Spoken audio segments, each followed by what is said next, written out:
Hello everyone, ఏకేఎస్ఐఎస్ main శిక్షణ free ఇనిషియేటివ్కి స్వాగతం. This is Santosh కోక. ఈరోజు క్వశ్చన్ చూసే ముందు మన స్మాల్ అనౌన్స్మెంట్ అనేది చూద్దాం. APPSC group 2 Telugu medium classes offline and live online classes అనేవి స్టార్ట్ చేయబడ్డాయి. ప్రిలిమ్స్ మెయిన్స్ బ్యాచ్కి సంబంధించి పూర్తి సిలబస్ కవరేజ్తో రాష్ట్ర స్థాయి అధ్యాపకులతో మెటీరియల్ ఇస్తారు. అదేవిధంగా టెస్ట్ సిరీస్ అనేవి కూడా నిర్వహిస్తారు. ఫర్ మోర్ ఇన్ఫర్మేషన్ ఈ నెంబర్స్కి మీరు కాల్ చేసి తెలుసుకోవచ్చు. అయితే ఈరోజు మెయిన్ సెక్షన్కి సంబంధించి 5 క్వశ్చన్స్ అయితే మనకి ఇవ్వబడింది. అందులో ఒక క్వశ్చన్ అయితే మనం ఆల్రెడీ టెస్ట్ రాశారు. దానికి సంబంధించిన ఎక్స్ప్లెనేషన్ కూడా ఈ వీడియోలో చూద్దాం. దానికి సంబంధించి అన్ని క్వశ్చన్స్కి ఒకసారి బ్రీఫ్గా స్ట్రక్చర్ అయితే చూద్దాం. Examine the issues of social exclusion faced by ఎస్సీస్ and STs in contemporary India. What measures have been implemented to improve their socio economic status. ఇక్కడ మనకి పరిశీలించండి లేదా ఎగ్జామైన్ అనేది very important question tag, right? So ఎప్పుడైతే examine కానీ అదేవిధంగా మనకున్న అనలైజ్ కానీ ఇచ్చినప్పుడు కేర్ఫుల్గా మనకున్న ఎగ్జాంపుల్స్ దాంతోపాటు ఫ్యాక్ట్స్, రిపోర్ట్స్ లాంటివి యాడ్ చేయాలి. అది మీరు ఫోకస్ చేయాలి. అదేవిధంగా కీవర్డ్స్ అర్థం చేస్తే ఇక్కడ ఇష్యూస్ అనేవి అడిగారు. సోషల్ ఎక్స్క్లూజన్ అంటే సామాజిక బహిష్కరణకు సంబంధించిన సమస్యలు రాయాలి. దానికన్నా ముందు మనకి సోషల్ ఎక్స్క్లూజన్ సంబంధించి కాకుండా ముందుగా మనకి ఎస్సీస్ అండ్ ఎస్టీస్ సంబంధించి పాజిటివ్ నోట్లో వాళ్ళకున్న రాజ్యాంగపరంగా నిబంధనలు కావచ్చు లేదా ఆర్టికల్స్ సంబంధించి మనం దాంతోపాటు కొంత పాజిటివ్ నోట్లో కొంత ఇన్ఫర్మేషన్ అయితే రాయండి. దాని తర్వాత మనం ఇష్యూస్ అనేవి స్టార్ట్ చేయాలి, రైట్? సో ఆ తర్వాత మనం సెకండ్ పార్ట్ ఏదైతే ఉందో మెజర్స్ అనేవి ఏవైతే ఉన్నాయో వాటికి సంబంధించి ఇక్కడ మాట్లాడతాం. అంటే మనం సమస్యలు వాళ్ళే అడిగారు, మెజర్స్ అనేవి కూడా ఏవి ఇంప్లిమెంట్ చేశారు అనేది కూడా అడిగారు. ఫైనల్గా ముగింపులో మనం ఇంకా ఏం చేయాలి అనేది చెప్తూ ముగిస్తాం. సింపుల్ స్ట్రక్చర్ దీనికి, right? So next analyse the impact of urbanisation on traditional family structures. అంటే భారతదేశంలోని సాంప్రదాయ కుటుంబ నిర్మాణంపై పట్టణీకరణ ప్రభావాన్ని విశ్లేషించండి. ఈ క్వశ్చన్ ప్రత్యేకించి మనం ఈరోజు డిస్కస్ చేసేది ఇదే కాబట్టి సో దాని గురించి మనం మాట్లాడదాం. Discuss the Jogini system in Telangana. తెలంగాణలోని జోగినీ వ్యవస్థ మరియు మహిళల హక్కులపై దాని ప్రభావాలను చర్చించండి అని ఇచ్చారు ఫస్ట్ పార్ట్లో. ఇక్కడ జోగినీ వ్యవస్థకు సంబంధించి చాలాసార్లు మనకి ప్రీవియస్ ఇయర్ పేపర్స్ క్వశ్చన్ చూస్తే మీరు చాలాసార్లు అడిగారు. సో దానికి సంబంధించి కొంత మనం డీప్గా ఈ క్వశ్చన్ అయితే తీసుకున్నాం. మహిళల హక్కులపై దాని ప్రభావాలు కూడా ఇక్కడ చర్చించండి అని ఇచ్చారు. సో ప్రభావాలు అనేది ఇక్కడ కంపల్సరీ నెగిటివ్ ఫ్యాక్ట్లోనే వస్తుంది కాబట్టి కంపల్సరీ రాస్తారు. నెక్స్ట్ ఈ సామాజిక సమస్యపై ప్రభుత్వం ఎలా స్పందించింది అనేది కూడా మనకి రాయాలి. ఇక్కడ కనెక్టింగ్ పాయింట్. నెక్స్ట్ ఈ పద్ధతిని నిర్మూలించే లక్ష్యంతో ప్రస్తుత సామాజిక ఉద్యమాల ప్రభావాన్ని అంచనా వేయండి అని ఇచ్చారు. అంటే ఇవన్నీ తెలంగాణ రిలేటెడ్ కాబట్టి ఎక్కడ కన్ఫ్యూజ్ అవ్వకుండా ఇప్పటికీ అన్నారు కదా, ప్రస్తుత సామాజిక ఉద్యమాలు అన్నారు, అది గమనించాలి. అంటే ఇప్పటికీ కొన్ని ఏరియాస్లో ఈ జోగినీ వ్యవస్థ అనేది ఉంది అనేది మనకి రీసెంట్గా కూడా తెలిసింది. దానికి సంబంధించిన ప్రభావాన్ని అంచనా వేయండి అన్నారు, రైట్?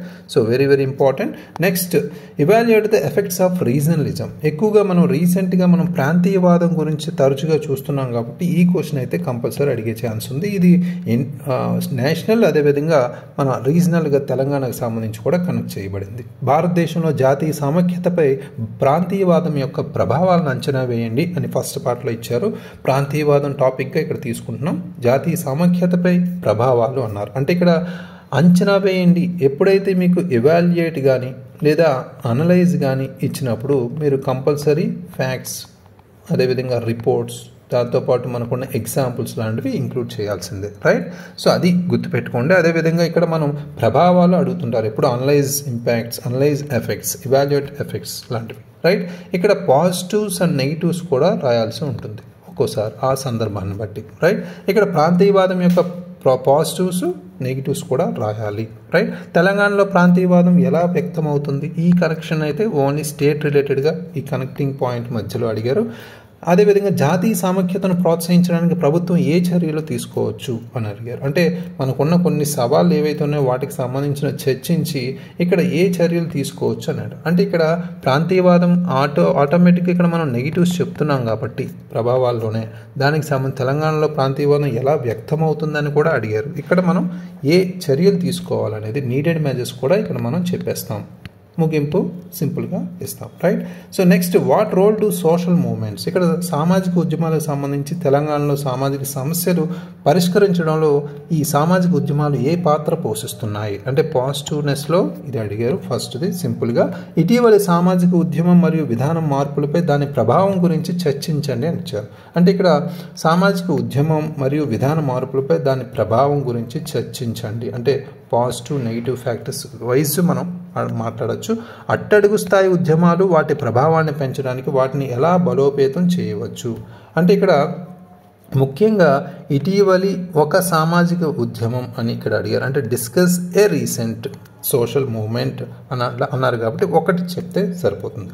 నెక్స్ట్, ఉద్యమాలు వాటి ప్రభావాన్ని పెంచడానికి వాటిని ఎలా బలోపేతం చేయవచ్చు. ఇప్పుడున్న సామాజిక ఉద్యమాలను ఇంకా బలోపేతం చేయాలి దానికి సంబంధించి అనే ఇక్కడ మాట్లాడుకోవాలి. అంటే నీడెడ్ మెజర్స్ అనేవి ఇక్కడ రాయాలి. Simple, right. So next, today's question అనేది మనం ఏది తీసుకుంటున్నాం అది question for 7th October paper 3 section 1 భారతీయ సమాజం నిర్మాణం సమస్యలు మరియు సామాజిక ఉద్యమాలకు సంబంధించి మనం క్వశ్చన్ అయితే తీసుకుంటున్నాం. Very important question. అయితే analyse the impact of urbanisation on traditional family structures in India. How does urban migration affect kinship ties and family dynamics. What social policies could address the challenges arising from urban migration. Analyse అనేది very important keyword question tag ఇక్కడ, right. మన topic ఏంటి? Family structures and urbanisation. Urbanisation అనేది already చాలా క్వశ్చన్స్లో cover చేసుకున్నాం, right. ఇక్కడ family స్ట్రక్చర్స్కి లింక్ చేసి ఇచ్చారు, very important, right. So 3 steps మనం రెగ్యులర్గా ఫాలో అవుతాం. క్వశ్చన్ రీడింగ్లో సంబంధించి మనం వెరీ ఇంపార్టెంట్ స్టెప్. ఇందులో భాగంగా భారతదేశంలోని సాంప్రదాయ కుటుంబ నిర్మాణాలపై పట్టణీకరణ ప్రభావాన్ని విశ్లేషించండి అన్నారు. సో విశ్లేషించండి అన్నారు, ప్రభావం ఇచ్చారు. సో యాజ్ ఇట్ ఈజ్ మనం positives and negatives with facts అదేవిధంగా రిపోర్ట్స్ ఎగ్జాంపుల్స్ లాంటివి మనం యాడ్ చేసి రాయాలి, రైట్. అది ఒక రూల్. నెక్స్ట్, పట్టణ వలసలు బంధుత్వ సంబంధాలను కుటుంబ గతిశీలతలను ఎలా ప్రభావితం చేస్తాయి అని ఇచ్చారు, రైట్. ఇక్కడ ప్రభావాలు కూడా ఇక్కడ కూడా అడిగారు, రైట్. ఇక్కడ ప్రభావాలకు సంబంధించి మనం నెగిటివ్ రాస్తే సరిపోతుంది, రైట్. నెక్స్ట్, పట్టణ వలసల వల్ల తలెత్తే సవాళ్లను ఏ సామాజిక విధానాలు పరిష్కరించగలవు. సో ఇక్కడ ముఖ్యంగా సవాళ్ళు మనకి ఏవైతే సవాళ్ళు ఉన్నాయో ఇక్కడ ఆ సవాళ్ళకి సంబంధించి సామాజిక విధానాలు పరిష్కరించగలవు అన్నారు. ఆల్రెడీ మనకున్న సామాజిక విధానాలు ఏవైతే ఉన్నాయో వాటికి సంబంధించి మనం మాట్లాడుతూ నెక్స్ట్ ఇంకా ఏం చేయాలి అనేది కూడా కంక్లూజన్లో చెప్పచ్చు, రైట్. క్లియర్ కట్గా దీనికి సంబంధించిన స్ట్రక్చర్ మనం క్రియేట్ చేసుకుంటే ఫస్ట్ మనకి రాయాల్సింది పట్టణీకరణకు సంబంధించి మనకి ఫ్యామిలీ స్ట్రక్చర్స్ ఏదైతే ఉందో ప్రభావాలు రాస్తాం. అవి పాజిటివ్ అయినా నెగిటివ్ అయినా, రైట్, రెండు రాస్తాం. నెక్స్ట్ మనకి అఫెక్ట్స్ అని ఇచ్చారు. బంధువుల సంబంధాలు ప్రభావితం చేసే అంశాలు ఏమున్నాయి ఇక్కడ గుర్తుపెట్టుకోండి. ఇక్కడ పట్టణ వలసలు సెకండ్ టాపిక్ అనేది సెకండ్ పార్ట్ అనేది పట్టణ వలసలు, ఫస్ట్ పార్ట్ అనేది పట్టణీకరణ. రెండింటికి చాలా వ్యత్యాసం ఉంది, right. Next third one is మనకి ఇక్కడ పట్టణ వలసల వల్ల తలెత్తే సవాళ్ళను ఏ సామాజిక విధానాలు పరిష్కరించగలవు. పరిష్కారాలు అనేవి మనం ఇక్కడ రాస్తాం, రైట్. సో ఫైనల్గా ముగింపులో మనం ఇంకా ఏం చేయాలనేది కూడా మనం చెప్పచ్చు.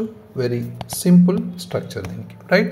సో అయితే ఇక్కడ కీవర్డ్స్ అనేవి మనం అర్థం చేసుకుంటే ఇక్కడ బ్రెయిన్ స్టార్మింగ్లో రీకాల్ చేసుకోవాల్సిన ఇంపార్టెంట్ కీవర్డ్స్ ఇక్కడ దీనికి సంబంధించి ఏంటంటే ముఖ్యంగా రిపోర్ట్స్ అనేవి రెగ్యులర్గా మనం యూజ్ చేస్తాం. అందులో మనం ఇక్కడ ముఖ్యంగా మనకి మాట్లాడేటప్పుడు రీసెంట్గా నీతి ఆయోగ్ రిపోర్ట్ కావచ్చు, లేదా మనకున్న ఇంపార్టెంట్ నేషనల్ ఫ్యామిలీ హెల్త్ సర్వేకి సంబంధించి కావచ్చు, రైట్. సో అదేవిధంగా నేషనల్ స్టాటిస్టిక్స్ ఆఫీస్ కావచ్చు.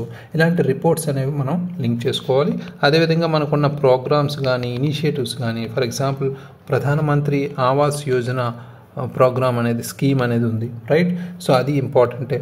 అదేవిధంగా మనకి ఉన్న కొన్ని ప్రోగ్రామ్స్ లాంటివి మిషన్స్ లాంటివి మనం ప్రైమ్ మినిస్టర్ సంబంధించి నేషనల్ మెంటల్ హెల్త్ ప్రోగ్రామ్ అనేది ఒకటి ఉంది, రైట్.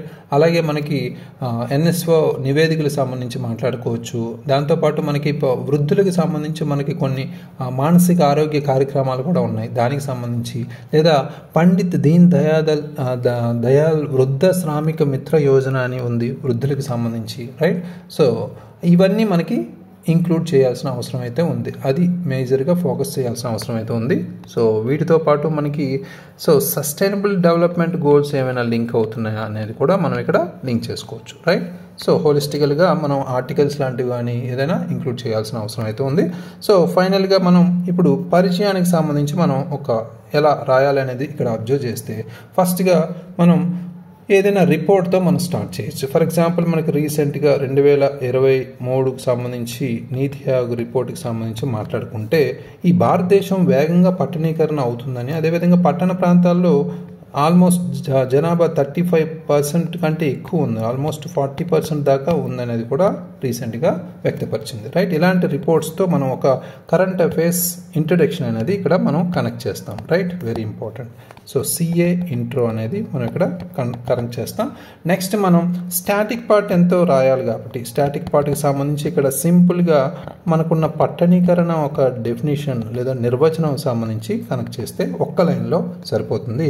అదర్ దాన్ దట్ మనం ఏం రాయగలం అంటే మనకి చారిత్రక కుటుంబ నిర్మాణాలు భారతదేశంలో, అక్కడ ఫ్యామిలీ స్ట్రక్చర్ గురించి అడిగారు కదా, కంపల్సరీ దాని మీద ఫోకస్ చేయాలి. ఎందుకంటే ముఖ్యంగా ఇక్కడ ఇచ్చిన ట్రెడిషనల్ టాపిక్ సంబంధించి మనం స్టాటిక్ పార్ట్ మాట్లాడాలి కాబట్టి, అంటే చారిత్రాత్మకంగా భారతదేశంలో ఎక్కువగా సంయుక్త కుటుంబ వ్యవస్థలు ఉన్నాయి, రైట్. అదేవిధంగా అనేక తరాలు ఒకే గొడుగులో నివసించాయి. పెద్దల మార్గదర్శకత్వం, జ్ఞానం, అనుభవం కావచ్చు, సలహాలు కావచ్చు, బంధుత్వం మరియు ప్రేమ కావచ్చు, సాధారణ జీవనంకు సంబంధించి బాధ్యతలు, వనరులను పంచుకోవడం కూడా జరుగుతుంది, రైట్.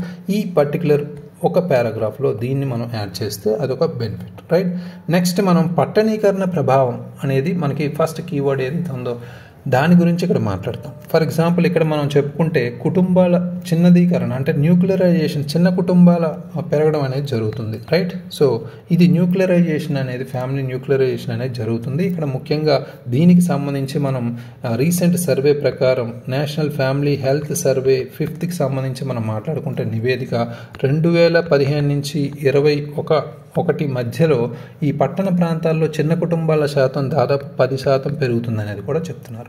అదేవిధంగా మనకి లింగ పాత్రలతో కూడా మనం లింగ నిర్ధారణకు సంబంధించి లింగ భేదాలకు సంబంధించి మాట్లాడుకున్నాం. మహిళల కార్మిక శాతం కూడా పట్టణ ప్రాంతాల్లో పెరుగుతుంది, ఆల్మోస్ట్ 4%. ఇది మనకి పీరియాడిక్ లేబర్ ఫోర్స్ సర్వే ప్రకారం, ఇది 2022 నివేదిక ప్రకారం మనం ఇది చెప్పచ్చు. 2018 నుంచి 22 మధ్యలో ఈ స్థాయి అయితే పెరుగుతూ వస్తుంది, రైట్. ఇది కూడా మంచి ఫ్యాక్టర్. నెక్స్ట్ 67% వృద్ధులు గ్రామీణ ప్రాంతాల్లో ఒంటరిగా నివసిస్తున్నారనే నివేదిక కూడా మనకి రీసెంట్గా కొన్ని నివేదికలు మనకు చెప్పాయి. సో అదేవిధంగా మానసిక ఆరోగ్యం సంబంధించి కూడా పట్టణ ప్రాంతాల్లో కేసులు పెరిగాయి అనేది కూడా ఇక్కడ చెప్తున్నారు. ముఖ్యంగా ఇక్కడ భారతీయ వైద్య పరిశోధన మండలి ప్రకారం ఇది మనం చెప్పుకోవచ్చు, రైట్. సో ఇవి మనకి మేజర్గా మనం రాసే పాయింట్కి కంపల్సరీ ఫ్యాక్చువల్ ఇన్ఫర్మేషన్ యాడ్ చేయాలి, రైట్. పట్టణ వలసల ప్రభావం, ఇక్కడ ముఖ్యంగా పట్టణ వలసలు second part of the question ఇక్కడ అడ్రస్ చేయాల్సింది. బంధుత్వ బంధాలు బలహీనపడటం అనేది మనం చూస్తున్నాం. అంటే శారీరక సమీపత కావచ్చు, బాధ్యతలు పంచుకోవడం కావచ్చు, కుటుంబ సమావేశాలతో కొనసాగడం కావచ్చు, ఇవన్నీ మనకి తగ్గుతున్నాయి. ఫర్ ఎగ్జాంపుల్ 2022లో 78% వలస కార్మికులు తమ విస్తృత కుటుంబాలకు సంబంధం లేకుండా ఉన్నారనేది తెలుస్తుంది. నిర్ణయాల నిర్వహణలో మార్పు కూడా జరుగుతుంది. అంటే న్యూక్లియర్ ఫ్యామిలీస్, చిన్న ఫ్యామిలీస్ ఎప్పుడైతే వచ్చాయో వ్యక్తిగత నిర్ణయాలు స్వాతంత్ర్యంతో ఉంటున్నాయి. దీనివల్ల కుటుంబ శక్తి సర్దుబాట్లు కూడా మారుతున్నాయి, రైట్. అంటే పెద్దవాళ్ళ ఆలోచనలు వాళ్ళ యొక్క నిర్ణయాలకి క్లాస్ అవుతున్నాయి అన్నమాట, రైట్. సో అదేవిధంగా కుటుంబ మద్దతు వ్యవస్థలు కూడా తగ్గడం కూడా జరుగుతుంది. ఫర్ ఎగ్జాంపుల్ మనకి నేషనల్ స్టాటిస్టికల్ సర్వే ఏదైతే ఉందో 2023కు సంబంధించి మనం మాట్లాడుకుంటే ఆల్మోస్ట్ 45% పట్టణ దంపతులు కుటుంబ ఆధారిత సంరక్షణకు బదులుగా బాహ్య పిల్లల సంరక్షణ సేవలపై ఆధారపడుతున్నారనేది కూడా నివేదిక పేర్కొంటుంది. ఇవి మేజర్గా మనం యాడ్ చేయాల్సింది. నెక్స్ట్ పట్టణ వలస సవాళ్లకు పరిష్కారాలు తీసుకున్నప్పటికీ ఇక్కడ అనుకూల పట్టణ గృహాలు అనేది మనకి చాలా ఇంపార్టెంట్. ప్రధానమంత్రి ఆవాస్ యోజన విస్తరణ అనేది అవసరం. ముఖ్యంగా పట్టణ ప్రాంతాల్లో బహుళతరాల కుటుంబాలను కాపాడే అవకాశం దీని ద్వారా ఉంది. నెక్స్ట్ వృద్ధులకు మద్దతు కార్యక్రమాలు కూడా మనకు అవసరం. ఫర్ ఎగ్జాంపుల్ పండిత్ దీన్ దయాళ్ వృద్ధ శ్రామిక మిత్ర యోజన అనేది మనకి గ్రామీణ ప్రాంతాలకు కూడా విస్తరించాలి. అదేవిధంగా మనకి పట్టణ ప్రాంతాలు కూడా విస్తరించాలి. పట్టణ ప్రాంతాల్లో ఉంది, ఇప్పుడు గ్రామీణ ప్రాంతాల్లో కూడా విస్తరిస్తే అక్కడ ఉన్న వృద్ధులకి 1,00,000 మంది వృద్ధులు మద్దతు పొందుతారు. రైట్. నెక్స్ట్ ఆర్థిక మరియు మానసిక ఆరోగ్యానికి సంబంధించి మనకి 2022లో మనకి జాతీయ మానసిక ఆరోగ్య కార్యక్రమం అనేది స్టార్ట్ చేశారు. ఈ కేంద్రాలు ఏర్పాటు చేయబడ్డాయి, కానీ మరింత విస్తరణ అయితే అవసరం, ముఖ్యంగా పట్టణ కేంద్రాల్లో. అదేవిధంగా తరతరాల బంధాలు మనకి అనుసంధానం చేయడానికి పిల్లల సంరక్షణ సేవలు మరియు పాఠశాల మద్దతుకు సంబంధించి మాట్లాడుకుంటే అంగన్వాడీ కేంద్రాలు కావచ్చు, మనకి ముఖ్యంగా డిజిటల్ కనెక్టివిటీ అనేది మనం చూసాం. గ్రామీణ కనెక్టివిటీ కార్యక్రమానికి సంబంధించి బంధాలు బలోపేతం చేయడానికి సహాయపడుతున్నాయి. రైట్. దీనికి సంబంధించిన డిజిటల్ డివైడ్ ఏదైతే ఉందో దాని మీద ఫోకస్ చేయాల్సిన అవసరం కూడా ఉంది. రైట్. ఇవి పరిష్కారాల దిశగా మనం చెప్పొచ్చు. ఫైనల్గా ముగింపులో కూడా ఇంకా ఏం చేయాలి అనేది భవిష్యత్తు దిశలుగా మనం చెప్తే, కుటుంబ నిర్మాణాలను కాపాడడానికి మరియు ఆరోగ్యకరమైన పట్టణ సమాజాలను పెంపొందించడానికి సామాజిక విధానాలు అభివృద్ధి చెందాలి అనేది ఇక్కడ మాట్లాడవచ్చు. ఇది ఫ్యూచరిస్టిక్ నోట్. ఇది పర్ఫెక్ట్ స్ట్రక్చర్ మనకి ఇచ్చిన కీవర్డ్స్ ప్రకారం. అయితే ఈరోజు రాసిన ఆన్సర్ చూస్తే సౌరిక రాశారు. 2011 జనాభా లెక్కల ప్రకారం 78.2 మిలియన్ల జనాభా పట్టణ వలసలు ఏర్పడ్డాయి అనేది స్టార్ట్ చేశారు. ఇండియన్ సెంటర్ ఫర్ మైగ్రేషన్ వెల్లడించిందని. Very good connection. అయితే ఇక్కడ ముఖ్యంగా మనం ఇంట్రడక్షన్ సంబంధించి మనం మాట్లాడేటప్పుడు కరెంట్ అఫైర్స్ రిలేటెడ్గా మనం చెప్తున్నాం కాబట్టి అది ఫోకస్ చేశారు. Very good. రాడ్క్లిఫ్ బ్రౌన్ ప్రకారం సమాజం ఆమోదించిన నియమాల ప్రకారం జరిగిన వివాహం ద్వారా ఏర్పడిన నివాస బంధు సమూహమే కుటుంబం. అంటే ఇక్కడ ఫ్యామిలీ గురించి మనం మాట్లాడుతున్నారు కాబట్టి దానికి నిర్వచనం అనేది ఉమ్మడి కుటుంబం అంటే ఏంటి అనేది కూడా చెప్పారు. Very good. నెక్స్ట్ మనం పట్టణ వలసలకు కారణం అంటే మనకి ఒక ఫ్లో చార్ట్ రిలేటెడ్గా ఇక్కడ తీసుకున్నారు. మనకి కారణాలు అనేది వెరీ గుడ్, వాల్యుయేటెడ్. పట్టణీకరణ, సాంప్రదాయ కుటుంబ నిర్మాణం, బంధుత్వంపై ప్రభావం, సానుకూల ప్రభావం కావచ్చు, పెరుగుతున్న జనాభాకు సరిపడా ఉద్యోగ అవకాశాలు గ్రామాల్లో లభించకపోవడం, పీరియాడిక్ లేబర్ ఫోర్స్ ప్రకారం 68% నిరుద్యోగిత, ఉన్నత విద్యా అవకాశాలు, నైపుణ్యాభివృద్ధి కేంద్రాలు పట్టణాల్లో అధికంగా ఉండడం, జీవన ప్రమాణ స్థాయి కావచ్చు, పట్టణ వలసల వల్ల విభిన్న సంస్కృతులు మతాచారాల సంగమంగా ఏర్పడి లౌకికత్వాన్ని పెంపొందించడం, ఇవన్నీ మనకి అనుకూల. ప్రతికూలకు వచ్చేసరికి ఇక్కడ న్యూక్లియర్ ఫ్యామిలీలు, కుటుంబ వ్యవస్థ విచ్ఛిన్నం అవడం అనేది కూడా, పాశ్చాత్య సమాజ పోకడ అధికంగా ఉండడం కూడా, విడాకుల రేటు పెరగడం కూడా ఇది ఒక కారణాలు, రీజన్స్ అనేవి, కాన్సిక్వెన్సెస్ అనేవి కూడా చెప్పారు. మారుతున్న జీవనశైలి, ఆహార విధానాలు, స్వతంత్ర జీవనానికి ప్రాధాన్యత, ఈ సరోగసి అనేది కూడా లింక్ చేసుకున్నారు. బేబీ కేర్ సెంటర్స్, వృద్ధులకు అనాథాశ్రమం సంస్కృతి పెరిగింది అనేది కూడా, విడాకుల రేటు పెరిగి సింగిల్ పేరెంట్ వ్యవస్థ, చివరకు డింక్ సంస్కృతిని కూడా మనం రీసెంట్గా ఎక్కువ చూస్తున్నాం. రైట్. అంటే ఇది వరకు 3 సంతానం ఉంటే తర్వాత 2 ఇద్దరికి వస్తే తర్వాత రీసెంట్గా మనం 1 అనేది ఉంటే అసలు పిల్లలే వద్దనే కల్చరే మనకి డింక్ అనేది ఇక్కడ తెలుస్తుంది. రైట్. సో పట్టణ వలసల వల్ల తలెత్తే సవాళ్ళు, పరిష్కారాలకు సంబంధించి మనం చూసుకుంటే, వ్యవసాయం లాభసాటిగా తీర్చడానికి నూతన సాంకేతిక వినియోగం, అనుబంధ రంగాల బలోపేతానికి ప్రభుత్వం కృషి. ఎలా? ప్రధానమంత్రి రాష్ట్రీయ కృషి వికాస్ యోజన, అదేవిధంగా కృషోన్నత యోజన, పిఎం మత్స్య సంపద యోజన అనే స్కీమ్స్ని యాడ్ చేశారు. నెక్స్ట్ నూతన విద్యా విధానం, పిఎం కౌశల్ వికాస్ యోజన, ఆత్మనిర్భర్, నరేగా, పిఎం స్వనిధి పథకం కూడా ఇక్కడ మనకి గ్రామీణ స్థాయిలో కేంద్రాల ఏర్పాటుకి శ్రీకారం అనేది కూడా చెప్పారు. ఎంఎస్ఎంఈ సంస్థను బలోపేతం చేయడం ద్వారా వ్యవసాయేతర రంగాలపై ఆధారపడిన కార్మికుల వలసలు అరికట్టవచ్చు అనేది కూడా ఇక్కడ లింక్ చేశారు. Make in India, made in India, vocal for local, స్వయం సంఘాల అభివృద్ధి, వ్యవసాయంలో నూతన ధోరణులు, పబ్లిక్ ప్రైవేట్ భాగస్వామ్యంతో భారత్లో వలసల నిర్మూలన ద్వారా సింధు నాగరికత కాలం నాటి నుండి ఉంటున్న కుటుంబ వ్యవస్థను పరిరక్షించుకుంటూ వసుదైవ కుటుంబకం. వెరీ గుడ్ కనెక్షన్ ఇది. అంటే మనం మాట్లాడుతున్న ఫ్యామిలీ స్ట్రక్చర్కి సంబంధించి, మన భారతీయ విలువలకు సంబంధించి, చారిత్రాత్మకంగా ఉన్న మన కల్చర్కి సంబంధించి గుడ్ కనెక్షన్ ఇది. So very perfect conclusion. Very good. Overall ఇక్కడ మాట్లాడుకుంటే మనం పర్ఫెక్ట్గా ఇంట్రడక్షన్తో స్టార్ట్ చేసి మనకున్న ఇంపార్టెంట్ నిర్వచనం ఏదైతే ఉందో దాన్ని లింక్ చేసుకుంటూ, అదేవిధంగా మనకున్న ఫ్లో చార్ట్ని కవర్ చేసుకుంటూ, అదేవిధంగా మధ్యలో ఉన్న ఇంపార్టెంట్ ఫ్యాక్ట్స్, అదేవిధంగా ఎగ్జాంపుల్స్ లాంటివి, దాంతోపాటు మనకున్న ఇంపార్టెంట్ స్కీమ్స్ లాంటివి కూడా లింక్ చేస్తూ ఒక ఫ్లో కంటిన్యూటీతో ఈచ్ అండ్ ఎవ్రీ కీవర్డ్ని అడ్రస్ చేస్తూ వచ్చారు. Very good. సో ఇలా మనం ప్రతి ఆన్సర్ని మనం పర్ఫెక్ట్గా అనలైజ్ చేస్తూ ఫాలో అయితే సరిపోతుంది. రైట్. ఓవరాల్ ఈ ఆన్సర్కి అన్ని అంశాలు కలిసి వచ్చాయి కాబట్టి కంపల్సరీ మనకి ఆల్మోస్ట్ మంచి మార్క్స్ అనే మనం ఇవ్వచ్చు. సో హోలిస్టికల్గా మనం కొన్ని ఇంకా మనం చెప్పుకుంటే NSO నేషనల్ స్టాటిస్టికల్ ఆఫీస్ సంబంధించిన రిపోర్ట్స్ కావచ్చు, మనం చెప్పుకున్నట్టు నేషనల్ మెంటల్ హెల్త్ ఆ పర్టికులర్ పాయింట్ని టచ్ చేయలేదు. మెంటల్ హెల్త్ ప్రోగ్రామ్ అనేది మనం మెంటల్ స్ట్రెస్ అనేది ఎక్కువగా అవుతుంది కాబట్టి పట్టణీకరణ వల్ల ఆ పాయింట్ అనేది చాలా ఇంపార్టెంట్, అది కూడా ఇంక్లూడ్ చేసుకోవచ్చు, రైట్. సో ఇవి చిన్నవి మనకి ఎల్డర్లీ కేర్కి సంబంధించి కొన్ని ప్రోగ్రామ్స్ ఉన్నాయి నేషనల్లీ, ఎల్డర్లీ కేర్కి సంబంధించి అవి కూడా లింక్ చేసుకుంటే ఇంకా బెటర్, రైట్. సో హోలిస్టికల్గా ఈ ఆన్సర్కి మనం 7/10 మార్క్స్ అయితే ఇవ్వచ్చు. Perfect introduction, conclusion, at the same time flow, structure, at the same time flow chart అన్నీ పర్ఫెక్ట్గా కుదిరాయి. ఓకే, సో ఇలా రాయడానికి ట్రై చేయండి. మనం 7 ఎప్పటి వరకు ఇవ్వలేదు, బట్ 6.5 మనం కన్స్ట్రైన్ చేస్తున్నాం. అంటే రేపు మెయిన్ ఎగ్జామ్లో ఎంతవరకు ఇస్తారో మనం స్ట్రిక్ట్గా ఒక పర్టికులర్ ఫ్లోలో ఒక పర్టికులర్ నెంబర్ అయితే మనం ఫిక్స్ అవుతున్నాం. మనం ఇంకా బాగా రాస్తే అక్కడ ఇంకా యాడ్ అవ్వచ్చు, right. So keep it up. Next main సెక్షన్కి సంబంధించి మనం డే 90కి సంబంధించి క్వశ్చన్ ఫర్ 8 అక్టోబర్ 2024 పేపర్ 3 భారతీయ సమాజం, రాజ్యాంగం మరియు పరిపాలన, సెక్షన్ 2 భారత రాజ్యాంగం సంబంధించి 5 మోస్ట్ ఎక్స్పెక్టెడ్ క్వశ్చన్స్. ఇక్కడ భారత రాజ్యాంగంలోని ముఖ్య లక్షణాలకు సంబంధించి ఒక క్వశ్చన్ తీసుకున్నాం. అదేవిధంగా ప్రాథమిక హక్కులు, ఆదేశ సూత్రాలకు సంబంధించి కూడా వెరీ ఇంపార్టెంట్. ప్రధానమంత్రి యొక్క పాత్రకు సంబంధించి కూడా అడిగే ఛాన్స్ ఉంది.